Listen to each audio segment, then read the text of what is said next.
You know, people might see me killing all of these bunnies as some sort of psychiatric problem.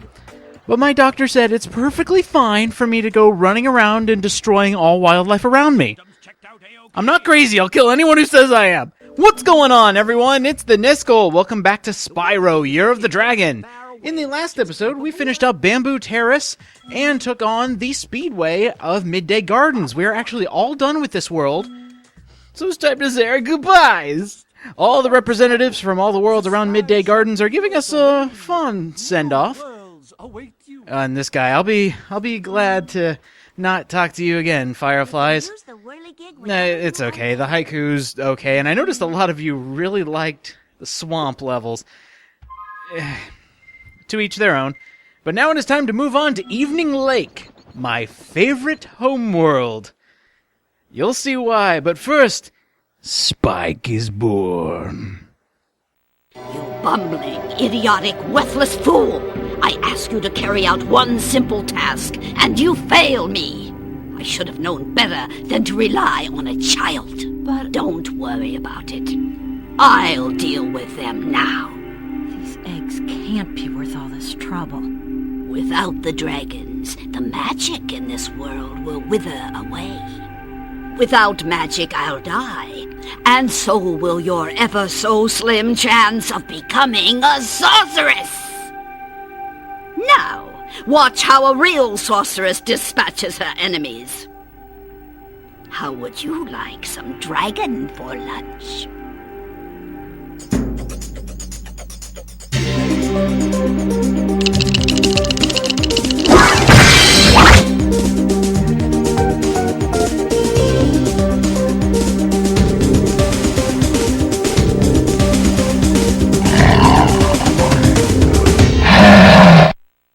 That is one evil-looking monster. I really love the design of Spike, and plus he gets a giant gun.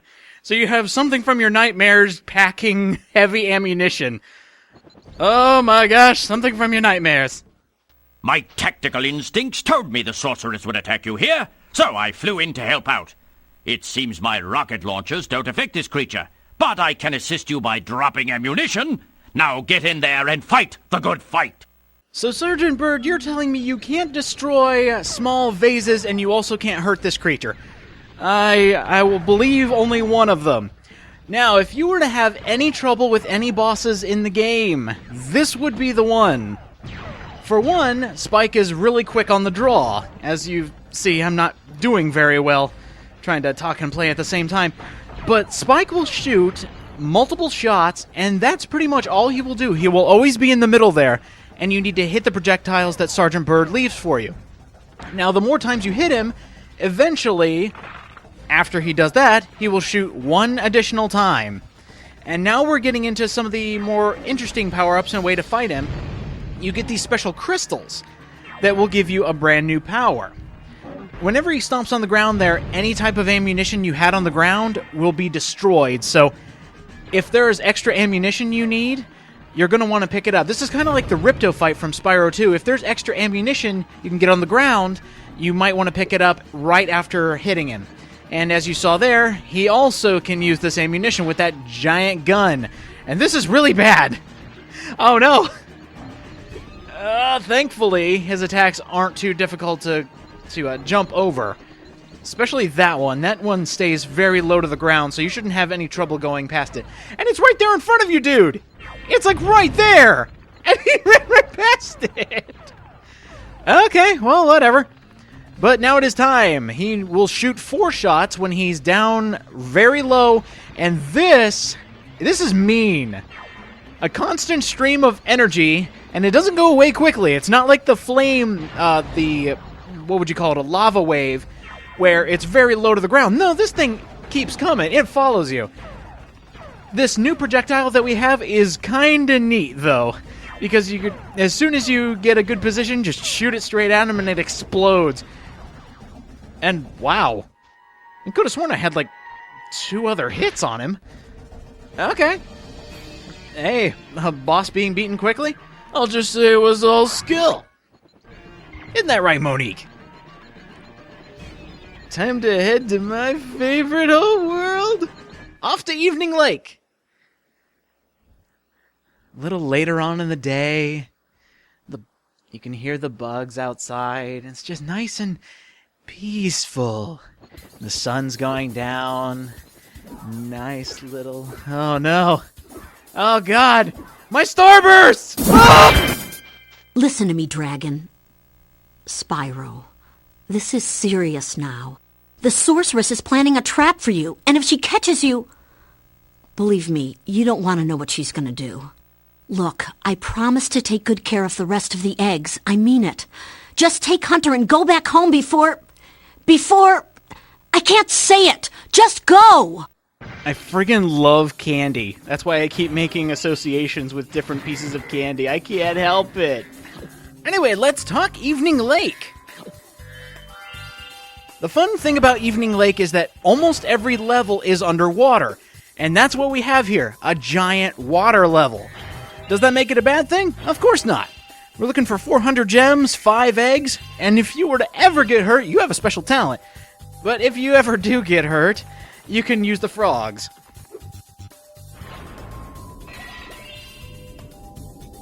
I'm actually very curious as to why they put fodder in Homeworld, since you can't get hurt. I don't know, maybe it's just an excuse to kill things. I don't know, being a dragon, you just constantly have to murder everything. And I can totally understand that.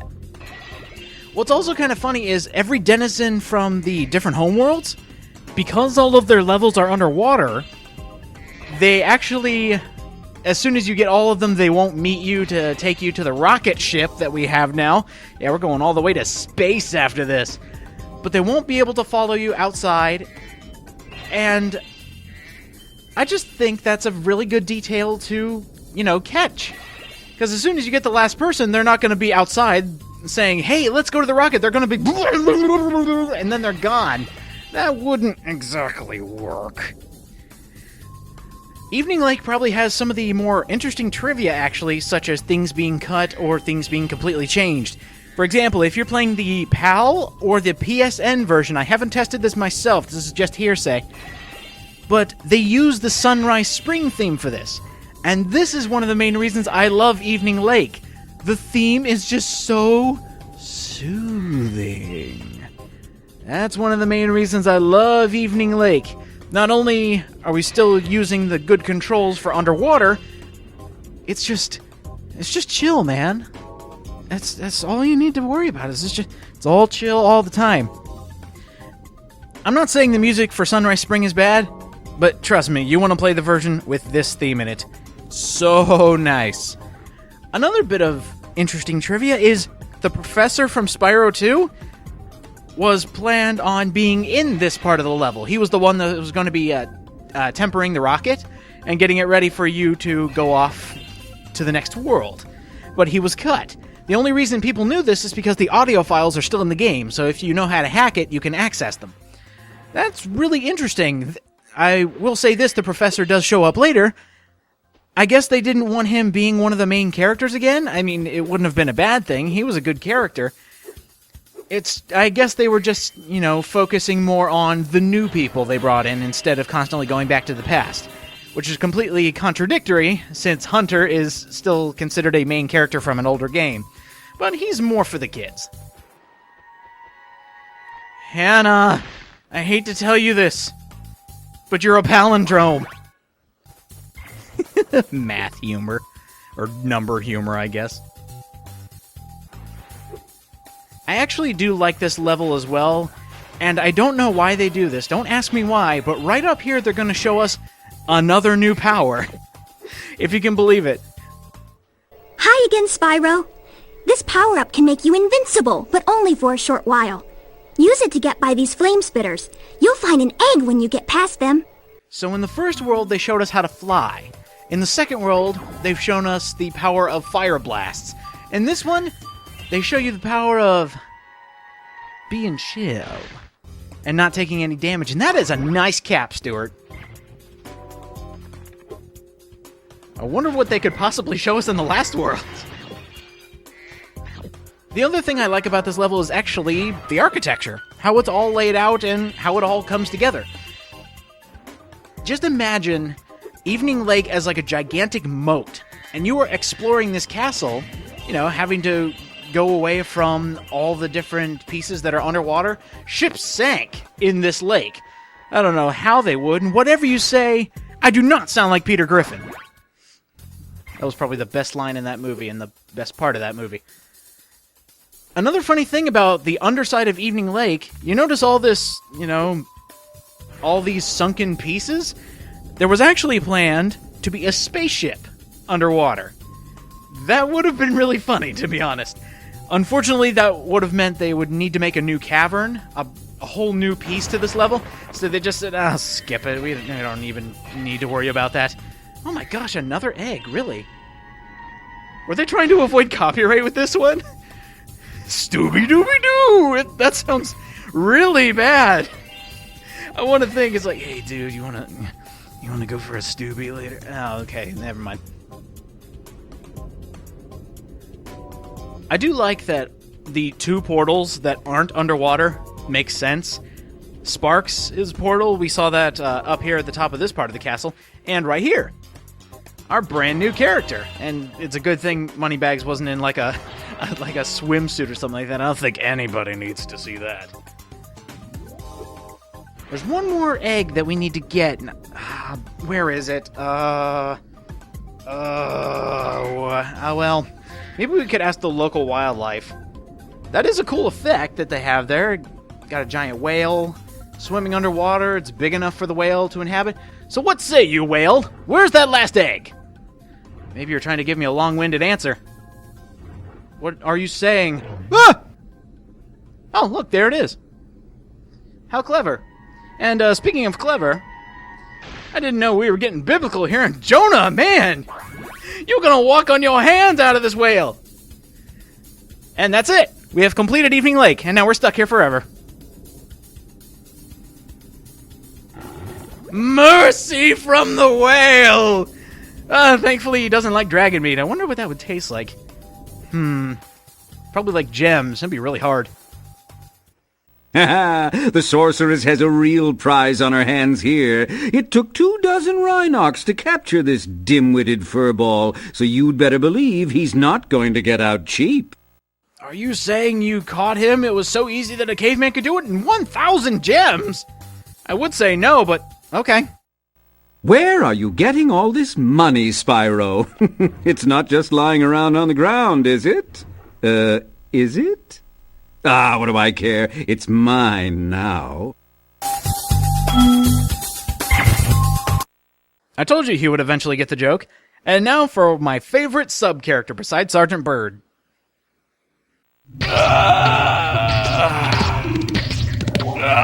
The first rejuvenating breath of freedom. With the humility of a wounded sparrow, I genuflect to my noble deliverer. It was no big deal, dude. Yes. After all, it was I who let you out. Why, you brazenly avaricious, duplicitous, larcenous ursine! Now, hold on. One more, perhaps? At least. Please do afford me the sublime honor of enjoying your visitation in the nearest future. Yeah, sure.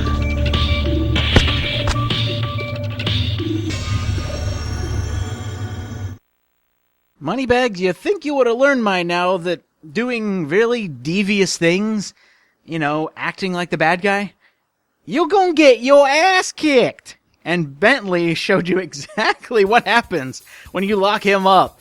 So we have our new character, Bentley. Before we go and do his level, we're gonna do things a bit differently. Normally, I would save Speedways for dead last, but I'm actually going to go do it now. There's a very good reason for this, and I'll show you a bit later. It actually has to do with a cutscene that will happen later. Before that happens, let's take on the Speedway, let's get it out of the way, and then we'll deal with the levels after this.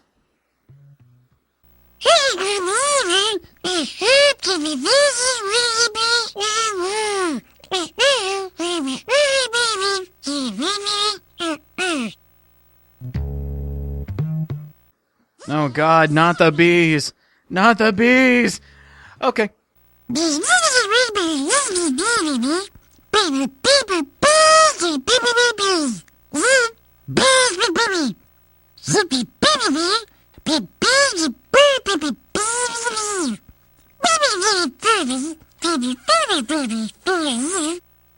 Cool. Brand new Speedway, a brand new set of challenges. We already took out all the bugs in the first one, and we destroyed an entire farmer's livelihood in the second one. So let's destroy the bugs again, but this time we're going to take it all out on Buck Bumble. Nobody remembers that game. A lot of people didn't play it, but it did have a catchy theme song, and it was about a bee. Basically, you're going to be going through a lot of bee-themed levels. You wouldn't be able to tell by the fact that it's the Honey Speedway. And that's really funny. I believe Sparks actually said Honeycomb Speedway. That is wrong. It is actually the Honey Speedway. This level actually has a lot of bad glitches and breaks. And that's really unfortunate. It's like the farther they go, the more problems there are. I can understand deadlines. But you know, if you rush a game and it's incomplete, it'll be bad forever. Am I saying this game is bad? Hell no. Oh, this is one of the best games I've ever played, and that's why I always do playthroughs of them, just because they are so much fun. But bugs can be really bad and they can ruin the experience. Again, not saying it's ruining the experience, but as soon as you hear what these glitches do, it's kind of pathetic. I won't explain them now, because I need something to talk about while we do the race. Go figure, there's another race.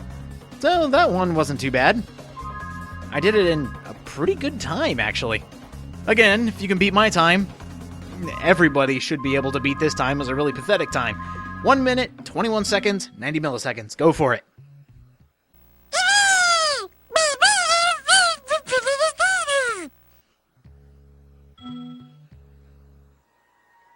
Uh-oh. That's a stupid name. Who would ever have that name? And I don't wear glasses. Time to race the bumblebees. I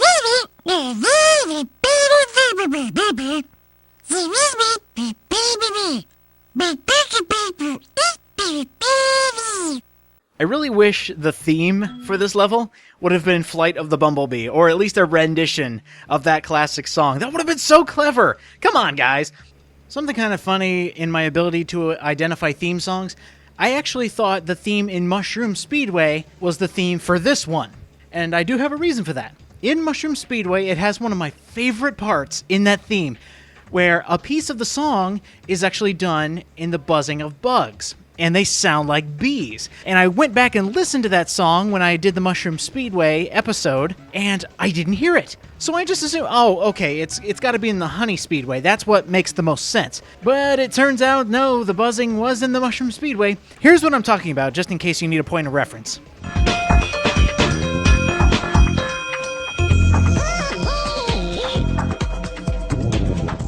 It perfectly matches. It just belongs in this level, and that was my thought process going into this. So I actually had to redo that take and take out the part where I had no idea what I was talking about, just like normal. But now for something I do know what I'm talking about. As for how broken this stage is. In the first version of this game, so if you just picked it up Christmas morning, not the greatest hits version, and you came to the Speedway, if you give up on finishing one of the challenges, let's say you go through the Speedway, but you don't want to do the race now, you want to do some other levels, you have screwed yourself out of all the eggs. If you do not finish everything in the original version of the game, and you leave this level, you will not be given the eggs. You can finish everything, but you will not be given the eggs. It was fixed in the greatest hits version, thank God, or else that would have been terrible. But there's actually another glitch you can do in here. And it actually has to do with the Hunter Challenge. Yeah, you saw him. I'll explain more of it there, but this one Speedway, man, it's so broken. I don't know what it is. I mean, the architecture around here must have been a nightmare to program. But I'm just thinking, you tested the rest of your game, why not test it a bit better? Oh, and by the way, I won. 3 minutes, 12 seconds, 63 milliseconds. I know you can do better than that.